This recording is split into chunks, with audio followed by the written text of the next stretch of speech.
सम्मानित सोन के चिड़ैया ले परमानित छत्तीसगढ़ महतारी के कोरा में बसे आदर्श ग्राम बेदरी। जी हाँ, आज शरद पूर्णिमा के शुभ मेला में आदर्श दुर्गा उत्सव समिति एवं आदर्श बाल रामलीला मंडली बेदरी के द्वारा जल झांकी के आयोजन रखे गए हैं। और ये आयोजन रखैया दशरथ के समान और पिता मंडला कौशल्या सुमित्रा केकई के समान हवर महतारी मानला राम लक्ष्मण भरत शत्रुघ्न के समान हमार बड़े भैया मनला सीता के समान हमार दीदी बहनी मनला लवकुश के समान हमार नानी संगवारी मनला दिन हमार जय मां शीतला जय जानकी मंडली ग्राम सूता नया रायपुर के दहली सशक्त नमन ही सशक्त नमन और शीतला मैया की जय, दुर्गा मैया की जय।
मैया के महिमा बड़ निराली मैया के महिमा बड़ निराली पूजे नर नारी देवता है जज झांकी देखे बर आओ झारा झारा नेवता है झारा झारा नेवता है बोले शीतला मैया की जय। आओ हवन भारत देश में दोनों भी शुभ कार्य करे से पहले भगवान गणेश जी की पूजा अर्चना करते हैं तभी हमारे जो काम है वो सफल होते। तो आओ आप सबके पीछे भी सबसे पहले भगवान गणेश जी की सुंदर सी वंदना तत्पश्चात आप सबला सुंदर मेघनाथवत और सती सुलोचना के झांकी दिखाई के प्रयास करो। बोले शीतला मैया की जय, मैया की प्रेम से बजाने स्वामी की जय। अखंड मंडला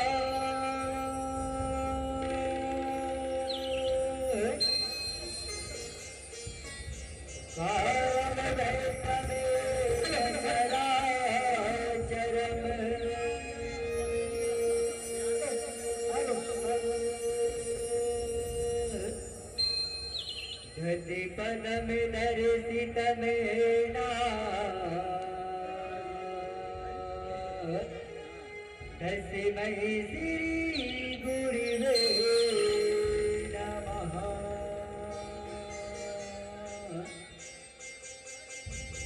गुरुर् ब्रह्मा गुरुर् विष्णु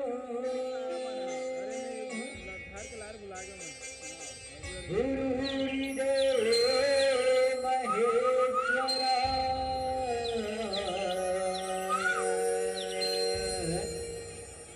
गुरुर् साक्षात् परमे ब्रह्मा तस्मै श्री गुरुवे नमः। तस्मै श्री गुरुवे नमः। बोल सद्गुरुदेव की, बोल दुर्गा मैया की। की जय, प्रेम से बोलो गजानन स्वामी की जय। गौरी के लाला गजानन स्वामी सुमिरो मैं तो लया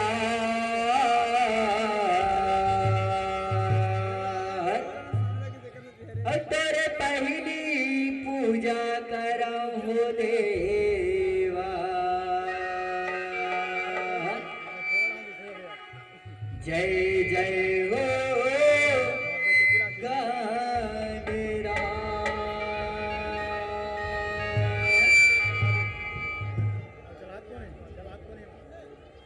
गौरी के लाला गजानन स्वामी तुमरा मधुलया गौरी के लाला गजानन स्वामी तुमरा मधुलया तेरे पहली पूजा करहु देवा जय जय हो गणराज तेरे पहली पूजा करहु देवा जय जय हो गणराज। गौरी के लाला गजानन स्वामी तुमरा मधुलया गौरी के लाला गजानन स्वामी तुमरा मधुलया तेरे पहली पूजा करहु देवा जय जय हो गणराज तेरे पहली पूजा करहु देवा जय जय हो गणराज। के लाला गजानन स्वामी तुमरा मधुलया के लाला गजानन स्वामी तुमरा मधुलया तेरे पहली पूजा करहु देवा जय जय हो गणराज तेरे पहली पूजा करहु देवा जय जय हो गणराज। के लाला गजानन स्वामी तुमरा मधुलया गौरी के लाला गजानन स्वामी तुमरा मधुलया तेरे पहली पूजा करहु देवा जय जय हो गणराज तेरे पहली पूजा करहु देवा जय जय हो गणराज।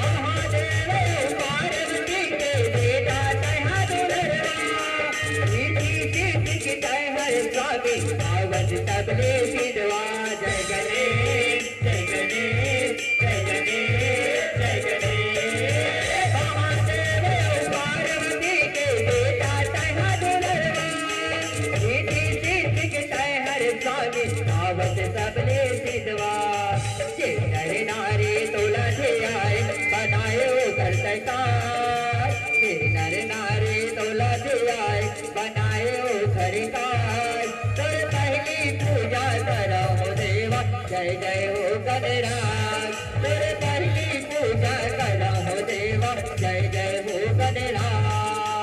गौरी के लाला गजानन स्वामी तुमरा मधुलया गौरी के लाला गजानन स्वामी तुमरा मधुलया तेरे पहली पूजा करहु देवा जय जय हो गणराज तेरे पहली पूजा करहु देवा जय जय हो गणराज।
जम्मो झिनला तोरे ऊपर के नार तेरा में आओ जम्मो झिनला तोरे ऊपर के नार तोर पहली पूजा कराओ देवा जय जय हो गणराज तोर पहली पूजा कराओ देवा जय जय हो गणराज गौरी के लाला गजानन स्वामी तुम नाम मैं तोलया गौरी के लाला गजानन स्वामी तुम नाम मैं तोलया और पहली पूजा करो देवा जय जय हो गणराज और पहली पूजा करो देवा जय जय हो गणराज और पहली पूजा करो देवा जय जय हो गणराज और पहली पूजा करो देवा जय जय हो गणराज और पहली पूजा करो देवा जय जय हो गणराज बोल गणेश भगवान की जय। जय बोला दुर्गा मैया की जय ये तो नहीं अवर शक्ति रूपे सीता नमक जय नमक जय नमक जय नमो नमः सदा भवानी दाहिनी की सनमुख रहे गणेश हम पांच मिल रक्षक रे ब्रह्मा विष्णु महेश बोल दुर्गा मैया की जय शीतला मैया की जय ये हो आओ देवी दुर्गा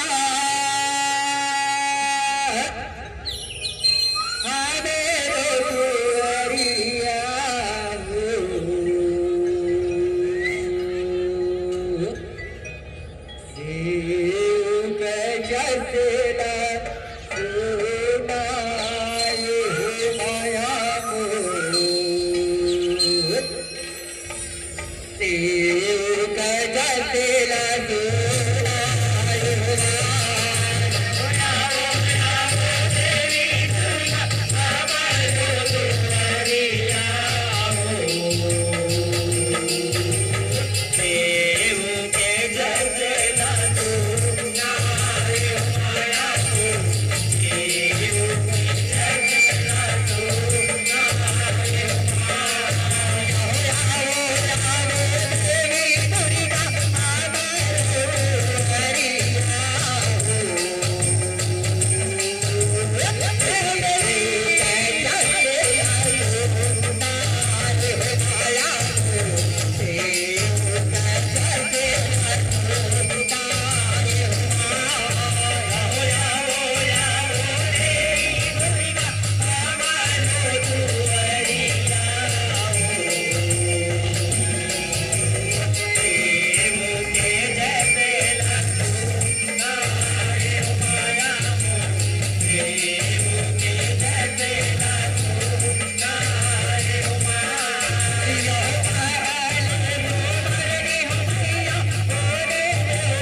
संगी ओए और मतलब के सरदार जी और मन में बसाले महमाई ल हो जाई तोर बेड़ा पार जी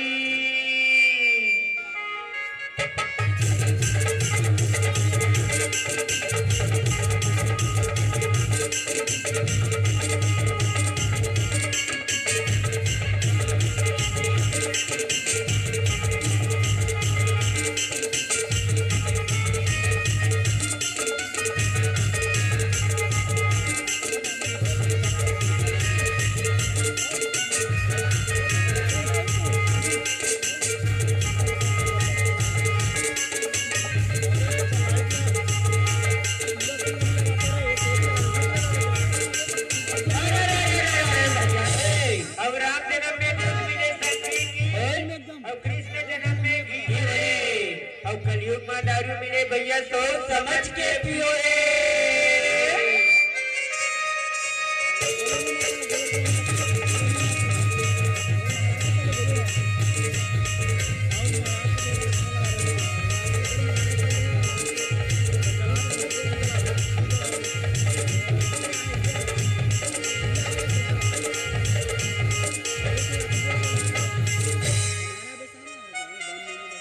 बोल बोल घासीदास बाबा की जय घासीदास बाबा की जय 18 दिसंबर 18 दिसंबर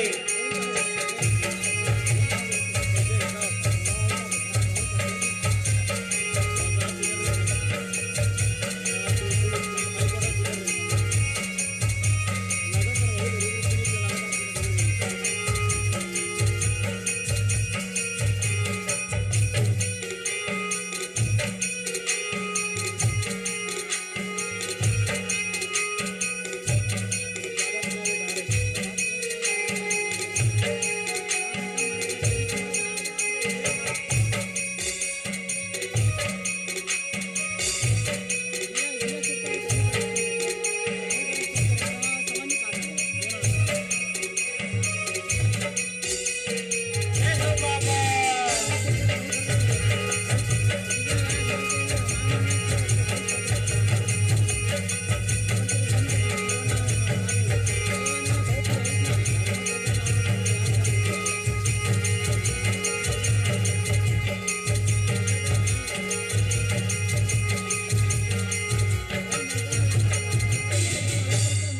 बोल शीतला मैया की जय। दुर्गा मैया की जय। काली मैया की जय। भारत माता की जय शीतला मैया की जय उत्तरे गावा महिमा भारी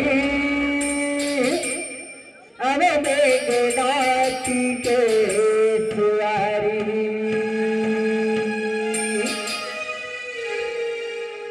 उत्तरे गावा महिमा भारी अब मेघनाथ के सुआरी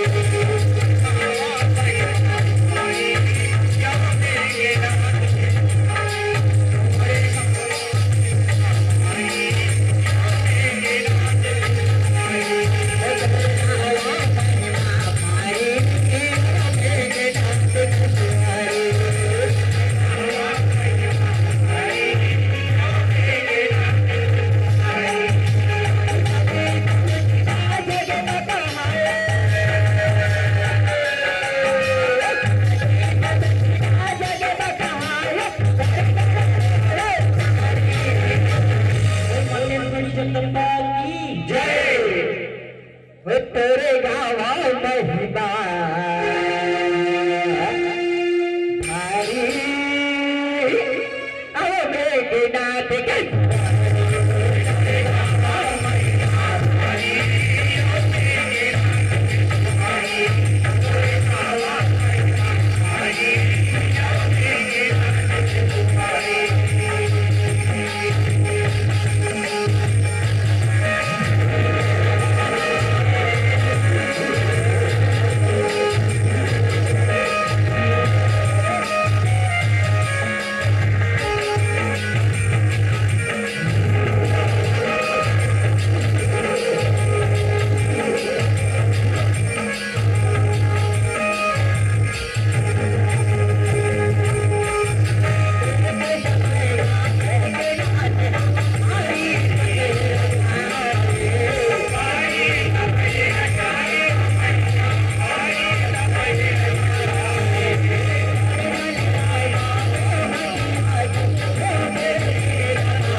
तीनों लोगों में देव, दानव, यज्ञ, धर्म, नाग, किन्नर, कौन मत मार सके वाह, कौन मत मार सके।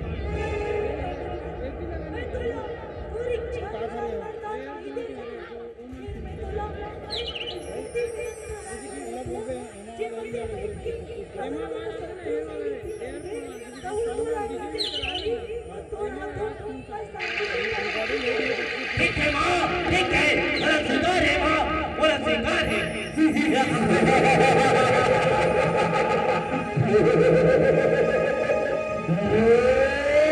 अब बोला तीनों लोगों में कौन नहीं ला सके, अब बोला आधे से समझ द्वारा तीव्र प्रदान हो गए, तीव्र प्रदान हो गए।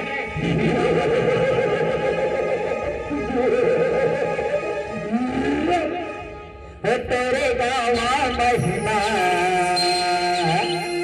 भाई अरे मेरे नाथ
इंद्रजीत कहावे तो इंद्रजीत कहावे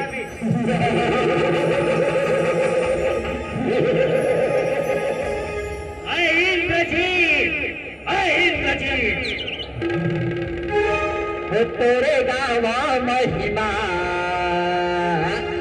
भारी अब बेगुनाह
प्रदान हो गए। अब बोला तीनों लोगों में कौन नहीं मार सके, कौन नहीं मार सके। तेरे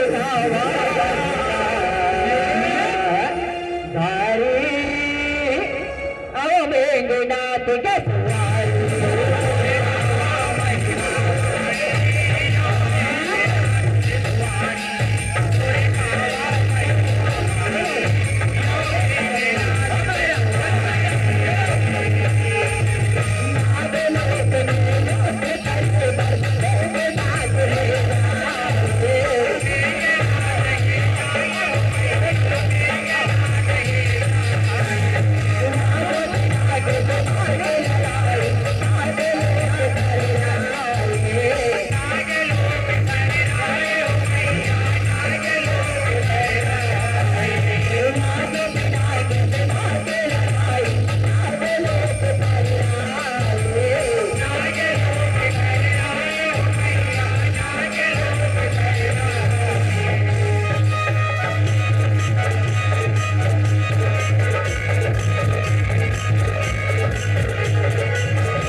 वासुकीला वो सामने बंदी बना के लाए हैं। देख लक्षण के मारे कई नजर झुका के खड़े हैं।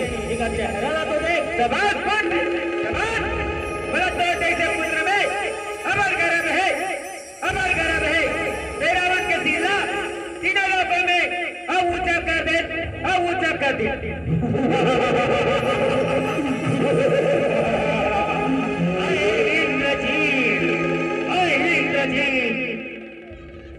तेरे गावा महिमा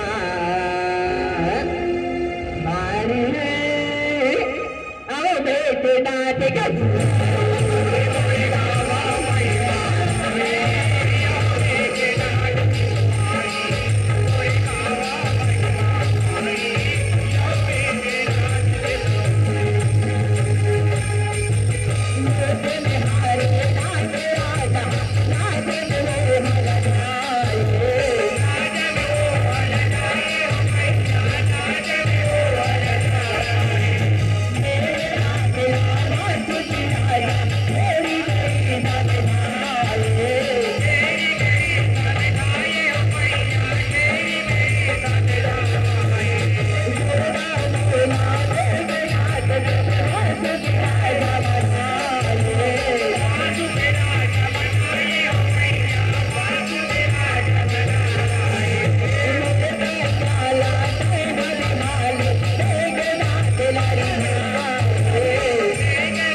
और नागलोक के संबंध हमेशा मधुर बनी रही और हम दोनों एक दूसरे की साथी बने रहे।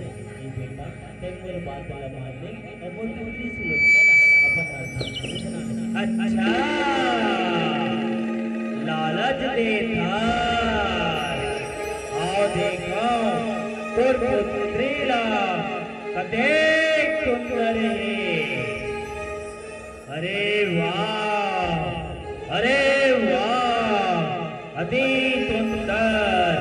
अरे सैनिको, जाओ विवाह के प्रबंध करो. जाओ जीवा के महाराज, चल चल चल चल.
तेरे गावा महिमा हरे अब मेघनाथ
आज्ञा महाराज, जो आज्ञा जाते हैं महाराज।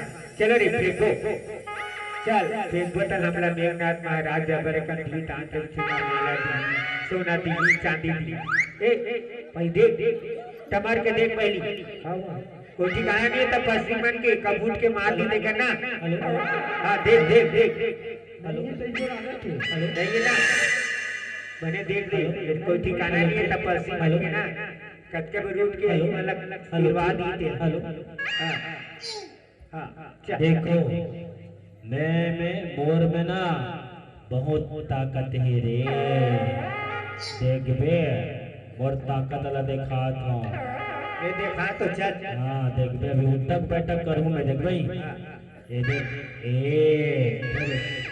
ये देख दो और ये देख काय रे ये काय कटी निकल गया का हो गए रे और पाछू लहर ला कैसे देखता तो कैसे नहीं के परिवार तो ये कहां रे सुन तो हाँ देखो मोला नर्वस मत करो। मैं बता था एक आँख से तीन पुलिस तेला बता था एक काम से तू बता अभी याद आता ना रेडियन के पास में 4 टन मरे भैंसा नहीं आओ एक बटकी गंगेरवम चटनी दबा खा होते कर से थी फूल के दिखने लगते सबसे फूल थे कोई बात नहीं। चल देख फेंक के देखा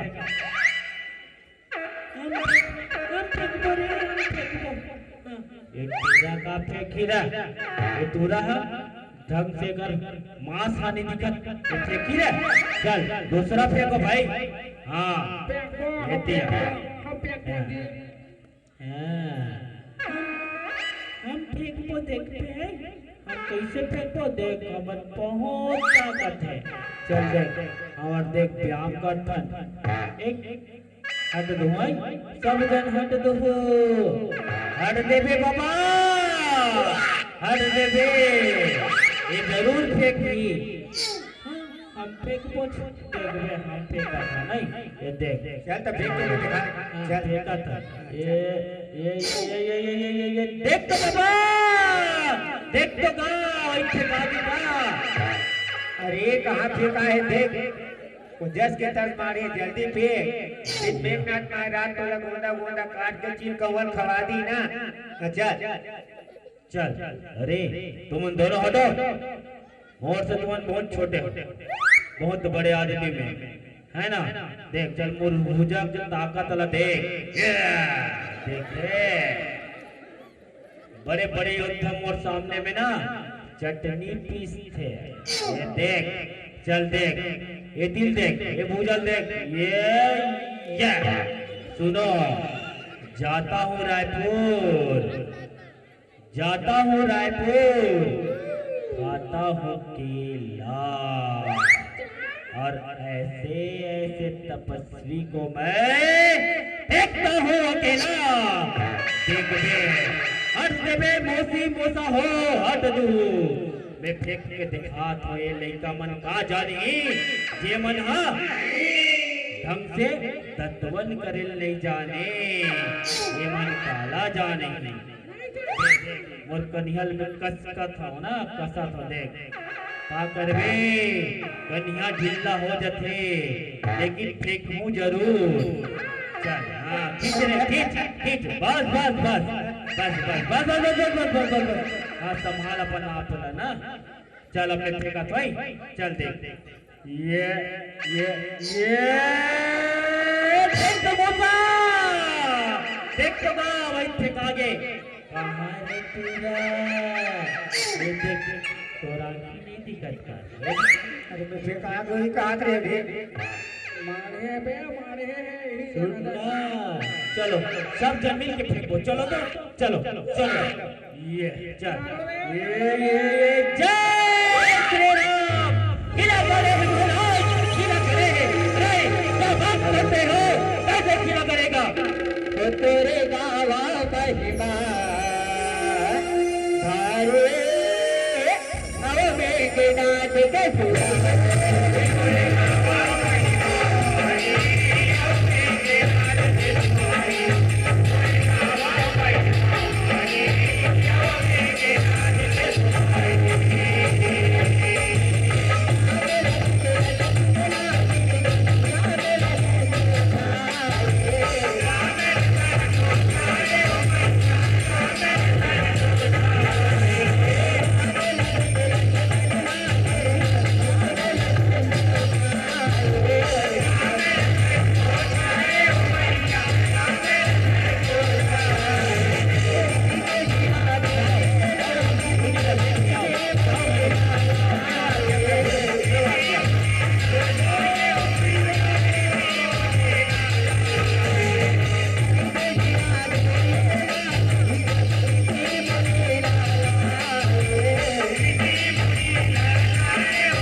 और महतारी सुमित्राला काबू दिखाते हे भैया लक्ष्मण तोर सही त्यागी अव्वल काई ये संसार में कोई नहीं आ भैया आ और हृदय से लग जा भाई और हृदय से लग जा जय जय श्री राम भक्तवत्सल भगवान की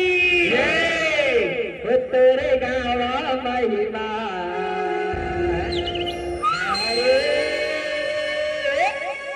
अरे मेरे नाथ तेरे गावा महिमा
प्रभु राम की कृपा हो भोला भाला को कैसे बार सकता है कैसे बार सकते क्या पर कृपा राम के होई ता पर कृपा करे सब कोई हे मेघनाथ तय प्रभु के शरण में चले जाओ प्रभु बाढ़ दयालु है वो तोला जरूर क्षमा कर दे जरूर क्षमा कर दे शत्रु के शरण में बड़ा भी नहीं भूल जाओ और पिता के अपमान ला भूल जाओ और वो के अपमान ला अरे साइड हो वो शक्ति कमजोर होते बोला चामुंडा ला प्रसन्न करना है जाओ जाओ यज्ञ की तैयारी करो जाओ जाने महिमा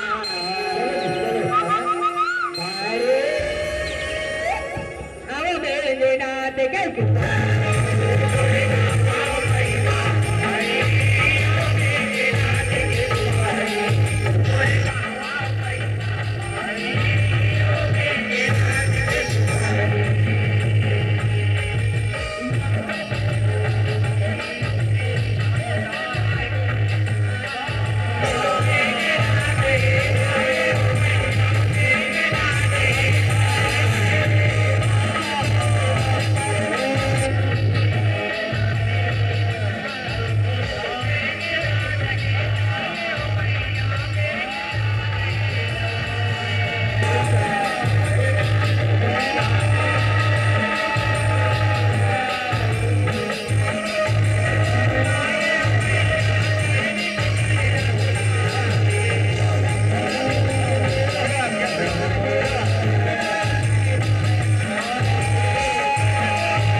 अब के बार कोनो गलती नहीं करो, बोला यम लोग पहुंचा के रहो, यम लोग पहुंचा के रहो।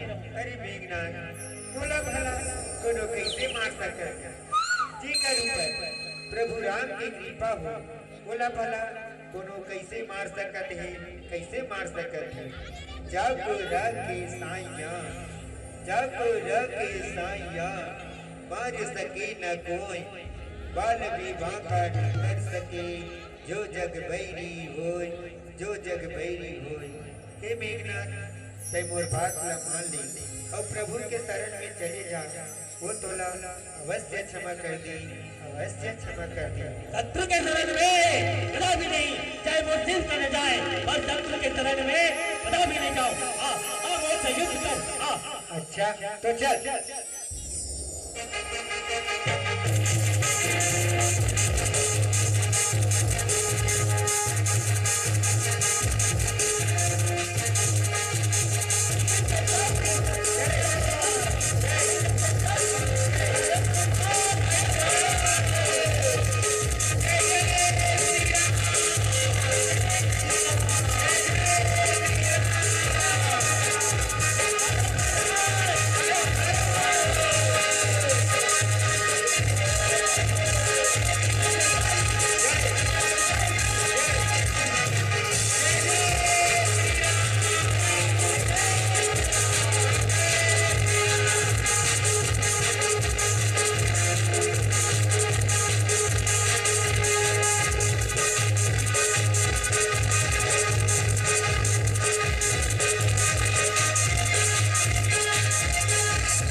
सुलोचना तय प्रतिवर्ता नारी है ये संसार में जब तक जीवित रहना चाहे तब तक जीवित रह सकत है।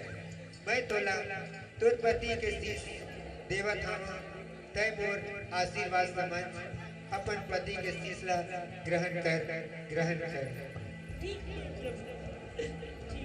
ये ले सुलोचना ये ले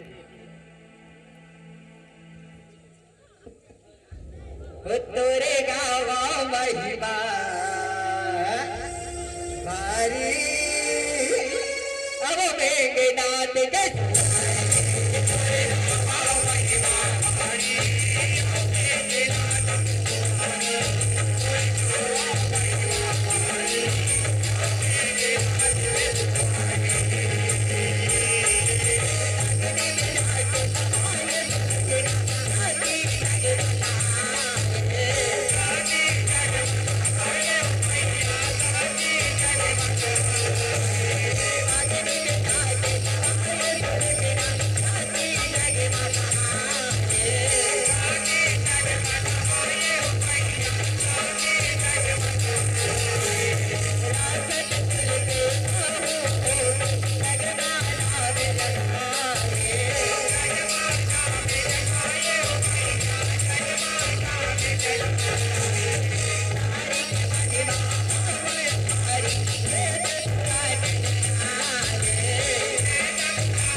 रावण एक जात के ब्राह्मण नहीं थे, लेकिन अपन असुरी प्रवृत्ति के कारण वो अपन कुल के नाश कर डरे थे।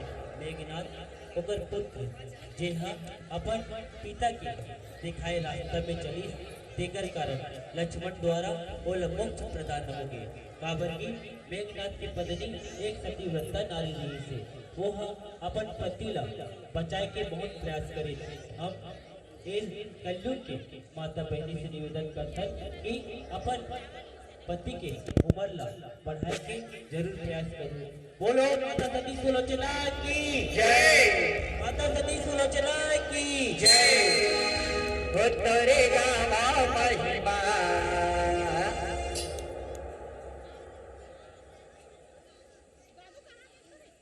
आप मन से निवेदन एक भजन के बाद आप सबला बहुत सुंदर झांकी अब मेघनाथ के